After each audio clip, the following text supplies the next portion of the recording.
Bab 15a. Jani, di sini rupanya. Aku cari dari tadi, ternyata kamu, Nara yang baru menjatuhkan tubuh di samping Anjani, terlihat sangat terkejut ketika melihat Anjani ternyata sedang menangis. Anjani duduk dengan bahu terguncang keras, sementara isaknya berusaha dia tutupi dengan sehelai jaket yang tadi dia bawa. Kita pulang, yuk. Anjani menghapus air mata tidak tahu diri, yang membanjir membasahi kedua pipi. Untung suasana di tepian agak sepi, karena orang-orang masih berkumpul di pantai dekat dengan dermaga. Anjani tidak perlu merasa khawatir, kelakuannya menjadi tontonan orang yang melintas. Nara menarik kedua bahu Anjani, hingga gadis itu menghadap kepadanya. Ada apa? Ia ada di sini dengan wanita itu, dengan terbata Anjani menjelaskan, meski hatinya sudah remuk redam seakan sudah tak terbentuk. Jemari Nara kemudian mengusap air mata yang meleleh di pipi Anjani.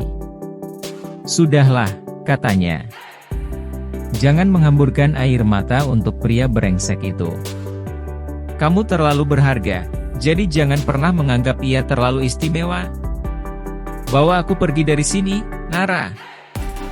Baiklah, tapi kamu harus tenang dulu. Aku tidak mau orang-orang menuduhku sudah memaksamu agar menikah denganku. Ya, meski aku tidak akan menolaknya jika kamu memintanya. Anjani berusaha melepaskan beban berat di dada, dengan menarik napas panjang, dan tidak menggubris candaan Nara. Membutuhkan waktu beberapa lama, ketika akhirnya ia berhasil menguasai diri, dan berusaha menampilkan senyum kembali. Tetapi hatinya masih sangat perih. Cinta yang sudah tumbuh itu demikian menyiksa batin. Tidak mungkin membuatnya layu hanya dalam tempo hitungan detik. Akhirnya mereka berjalan bersisian menuju ke tempat parkir. Nara tidak pernah melepaskan pegangan di jemari gadis itu. Anjani menunggu di dekat pintu keluar parkiran, sementara Nara mengambil mobil yang memang parkir agak di dalam. Anjani berdiri dengan kedua tangan terlipat di depan dada. Ponselnya sudah lama ia matikan. Tidak lagi berharap Panji akan menghubungi. Betapa ia membenci pikiran terkutuk, ketika bayangan Joanna yang bergelayut manja di lengan Panji kembali mengejek. Tidak ada yang mengindikasikan, jika mereka telah saling melupakan. Senyum senang di bibir Panji sudah membuat Anjani kian meradang.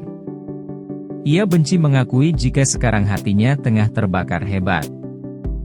Panji adalah orang terakhir dalam daftar Anjani, yang ingin ia temui di penghujung hari. Tetapi rupanya Tuhan tidak merestui keinginannya. Pria itu tanpa diduga justru melintas di depan hidungnya. Tubuh menggoda Panji hanya berbalut kimono handuk. Ia terlihat terkejut ketika melihat keberadaan Anjani di sana. Sementara Anjani berusaha menampilkan wajah datar, dan bersikap tidak menggubris keberadaan pria itu. Tetapi hatinya ternyata berbuat yang berlawanan, meski sakit yang ditorehkan pria itu sudah melukai hatinya. Betapa ingin jemari tangannya menelusup di antara rambut Panji yang basah, dan menutupi kening. Wajah pria itu terlihat makin tampan tertimpa matahari sore, dan dadanya seperti tumpukan bebatuan sama bentuk. Terlihat amat menggoda untuk dipeluk. Anjani mengepalkan kedua telapak tangan sekuat mungkin, dan menguatkan hati untuk tidak berlari seperti orang gila, ke dalam rengkuhan lengan kukuh itu. Jani, kamu di sini? Kenapa? Senyum Panji yang sudah mengembang di bibir tertarik kembali ketika melihat gelagat buruk pada diri Anjani. Oh, kamu juga di sini? Aku pikir kamu hilang diculik mak lampir dan dibawa ke Gunung Merapi sana. Anjani menyahut cepat. Ia memalingkan muka, tak mau menatap sosok suaminya yang sedang mendekat. Campuran harum parfum Panji, dan sisa air laut menimbulkan aroma menggoda yang menyapa hidung.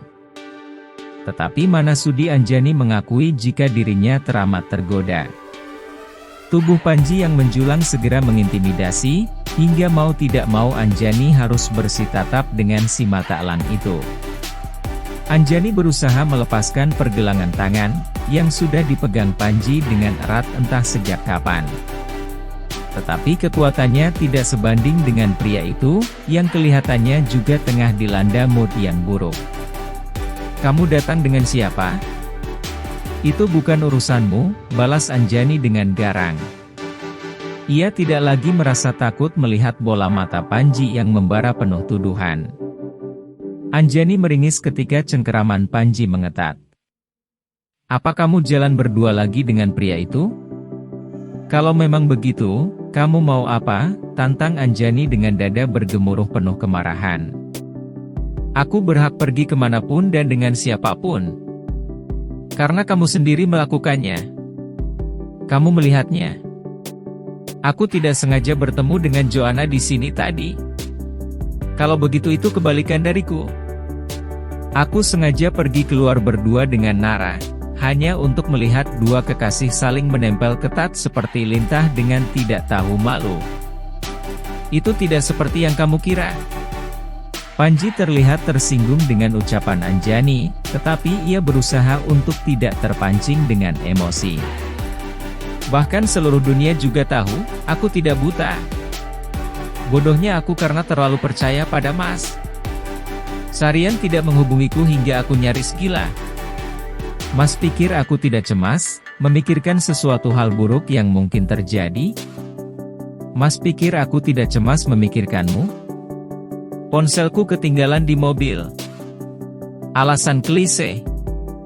Terserah Mas mau memberikan alasan apapun. Aku tidak akan percaya lagi.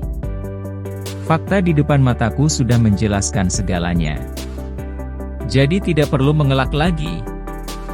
Nikmati saja waktu bersenang-senangmu dengan wanita silikonmu itu. Sepuasnya. Jani, lepaskan tangan kotormu itu. Maaf karena aku memang salah tidak menghubungimu. Seharian ini aku terlalu menikmati perlombaan itu. Selamat atas prestasimu itu. Aku tidak pernah mengira jika ternyata Mas juga seorang pengendara jet ski yang luar biasa." Panji menghela napas berat sambil melepaskan pegangan tangannya. Ia tahu jika perbuatannya sudah sangat berakibat fatal. Anjani tidak akan menerima apapun penjelasan darinya, karena fakta di lapangan memang tidak terelakkan. "Bodoh." Satu kata itu terus menjadi momok paling menakutkan dalam benaknya. Satu-satunya penghubung bagi mereka hanyalah ponsel belaka, bahkan Panji sangsi jika Anjani peduli pada nomor telepon sekretaris pribadinya. Tidak. Selama ini Anjani hanya mengetahui dirinya sebagai pewaris hotel dan restoran milik keluarga Hadiwijaya.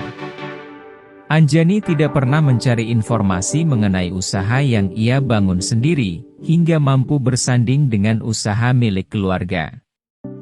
Panji tidak pernah memberikan nomor telepon kantor kepada sang istri. Anjani tidak pernah peduli sebanyak apa uang yang ia miliki. Bahkan ia pun tidak protes meski rumah tinggal mereka terlampau sederhana untuk seorang pemilik perusahaan ternama seperti dirinya. Panji bahkan beberapa kali dinobatkan sebagai pengusaha muda sukses, dan selalu digilai wanita karena ketampanannya. Tapi semua tidak berlaku bagi Anjani. Ia seperti hidup di dalam dunianya sendiri. Mereka menjalani kehidupan masing-masing. Sesuatu yang sangat terlambat disadari oleh Panji. Anjani memang berbeda dengan siapapun. Ia sangat istimewa, dan selama ini ia sudah menyia-nyiakan mutiara indah itu tertutup debu. Ia bahkan tidak pernah menceritakan hobi yang ia tekuni semenjak remaja itu. Anang sudah membuatnya menyukai berbagai olahraga, yang menurut sang paman hanya cocok untuk para pria jantan. Hubungan dengan Anjani baru dimulai, dan Panji merasa sudah melakukan kesalahan besar, dengan tidak pernah membuka sisi dirinya yang lain kepada sang istri. "Aku akan ambil mobil dulu, setelah itu kita pulang bersama." dan aku akan... Tidak, Mas. Aku kemari bersama Nara, jadi aku akan pulang dengannya. Jan, Please. Semuanya sudah selesai, Mas. Kita akhiri semuanya sampai di sini saja. Jani, kamu bicara apa? Anjani berusaha menghapus bulir bening yang kembali turun membasahi kedua pipinya. Segalanya terasa berkali lipat sulit, bahkan lidahnya begitu keluh meski hanya untuk mengatakan satu patah kata. Betapa sukar ia melepaskan pria yang mulai mengisi hatinya itu. Panji masih menatap lekat pada sosok rapuh di hadapannya itu. Hatinya seperti teriris pisau berkarat. Ia sungguh tidak pernah menduga, jika sang istri akan mengatakan hal yang demikian menyakiti. Anjani tidak percaya lagi kepadanya, terlebih sikapnya tadi pagi yang memang sangat keterlaluan. Baru kemarin ia berjanji akan memulai segalanya dengan Anjani. Tetapi ia kembali meninggalkan sang istri tanpa penjelasan apapun. Ia memang masih tidak berkutik dari Joanna, bahkan ia pun tahu jika Joanna lah yang sudah menyimpan ponselnya. Wanita cinta pertamanya itu datang kembali, dan berusaha untuk menguasai dirinya kembali. Tetapi hati Panji sudah mati rasa kepada Joanna.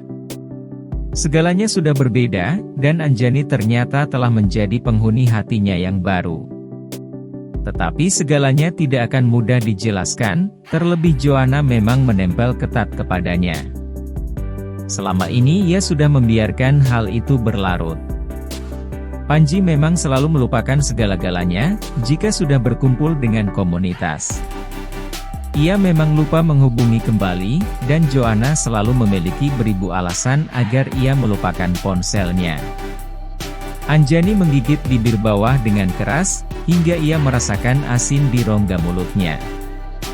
Kulitnya tergigit dan berdarah, tetapi hatinya lebih berdarah dan robek menganga hingga mungkin memerlukan waktu sangat lama untuk sembuh. Betapa berat memikirkan keputusan yang akan ia ambil, tetapi sekuat hati ia mencoba untuk melakukannya. Berikan saja benda ini kepada Joanna. Mungkin ini akan lebih membuatmu bebas dari ikatan kita dan lebih bahagia.